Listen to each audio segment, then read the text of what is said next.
ओम शांति। आज अमृत मंथन का विषय है कर्म सिद्धांत।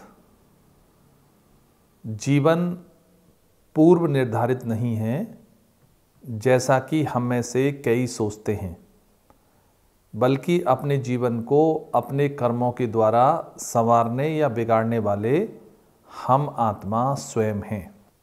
कर्मेंद्रियों द्वारा किसी भी प्रकार के किए गए कार्य को, यहाँ तक कि जो हम सोचते हैं वह भी सूक्ष्म कर्म ही हैं। जैसे हमारे विचार होंगे वैसे ही कर्म भी होंगे। कर्म को क्रिया व प्रतिक्रिया के रूप में समझा जा सकता है। मैं यहाँ क्यों हूँ, मैंने इस परिवार में जन्म क्यों लिया, एक रूपवान तो दूसरा कुरूप क्यों किसी को जीवन में सभी प्रकार की सफलता मिल जाती है, क्यों कोई एक इतना समृद्ध होता है जबकि किसी के पास एक समय के लिए भोजन भी नहीं, क्यों उसने मेरे साथ ऐसा किया, क्यों ये और क्यों वो। क्या सभी का जीवन परमात्मा तय करता है? तो उत्तर है नहीं। इस प्रकार के प्रश्नों का केवल एक ही अनादि सत्य है, कर्म सिद्धांत। वह यह है कि कोई भी अपने कर्म के परिणाम से बच नहीं सकता। अपने श्रेष्ठ अथवा निकृष्ट कर्म के आधार पर ही प्रत्येक वर्तमान जन्म या भविष्य जन्म में सुख दुख भोगता है। जीवन अनंत है। हम आत्माएं निरंतर इस यात्रा में हैं एवं वर्तमान कर्म के आधार पर ही भविष्य जन्म लेते हैं। कर्म फल से कोई भी नहीं बच सकता। कर्म सिद्धांत अनुउल्लंघनीय है, इसका उल्लंघन नहीं किया जा सकता। इसलिए प्रत्येक आत्मा को सचेतन अवस्था में ही कार्य करना चाहिए। इसके लिए श्रेष्ठ व निकृष्ट कर्म के सत्य ज्ञान की आवश्यकता होती है।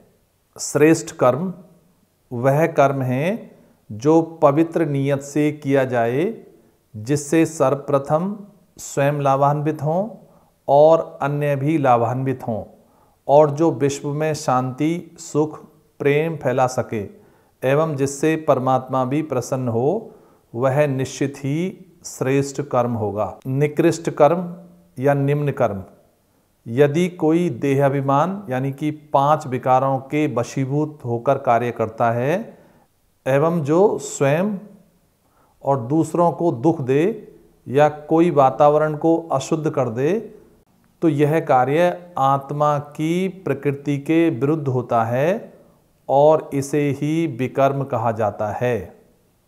इन दोनों बातों का नैतिक अर्थ है, मुझ आत्मा को श्रेष्ठ कर्म स्वयं के हेतु करना है। जैसा कर्म मैं आत्मा करूँगा वैसे ही फल मुझे प्राप्त होगा। मनुष्य के प्रत्येक कर्म का एक नैतिक पहलू होता है। यदि किसी का कर्म नैतिक पहलू से श्रेष्ठ है तो उस व्यक्ति को निरंतर सफलता मिलती है, परंतु इसी प्रकार यदि किसी के कर्म नैतिक रूप से निम्न कोटि के हैं तो वह दुख को प्राप्त होता है। इसी प्रकार यह विश्व चलता है। प्रत्येक आत्मा यह जानती है कि क्या श्रेष्ठ है और क्या निकृष्ट है, अर्थात निम्न है। नैतिक रूप से श्रेष्ठ व निम्न की व्याख्या में तो बहुत स्थान की आवश्यकता होगी, किंतु एक वाक्य में यह कहा जा सकता है कि यदि कोई व्यक्ति घृणा, क्रोध, असत्यता, लोभ अथवा काम के प्रभाव में अर्थात देह अभिमानवश कर्म करता है तो यह निकृष्ट कोटि का या नकारात्मक कर्म होता है। इस प्रकार के कर्म समाज में असंगति, संघर्ष, तनाव व दुख उत्पन्न करते हैं।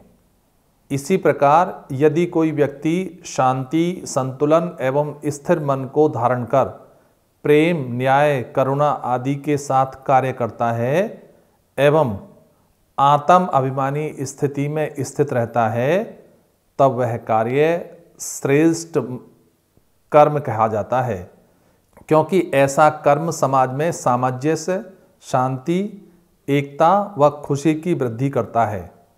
प्रत्येक कर्म संकल्प के आधार पर होता है। मनुष्य के पास सबसे शक्तिशाली साधन है संकल्प शक्ति। संकल्प ही हमारी चेतना का निर्माण करते हैं एवं वृत्ति को प्रभावित करते हैं।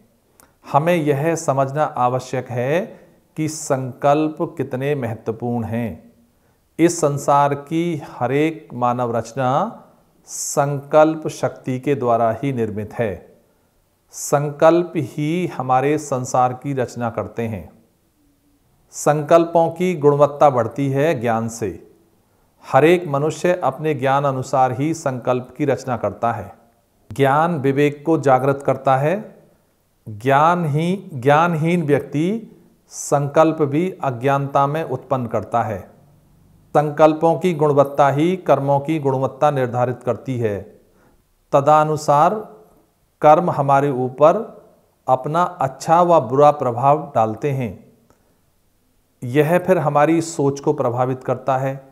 इसलिए सत्य ज्ञान के आधार पर शुद्ध संकल्प ही हमारे शांत एवं संतुष्ट जीवन का आधार है। राजयोग हमें संकल्पों को श्रेष्ठ बनाने एवं श्रेष्ठ कर्म करने में सहायक होता है। यह हमें विपरीत एवं हलचल वाली परिस्थितियों में भी अचल अडोल रखता है। इसलिए राजयोग के माध्यम से अपने संकल्पों को श्रेष्ठ बनाओ और जिससे हमारे कर्म श्रेष्ठ बन जाएंगे और कर्म श्रेष्ठ बनने से हमारा जीवन सुखी और शांत हो जाएगा। अच्छा, ओम शांति।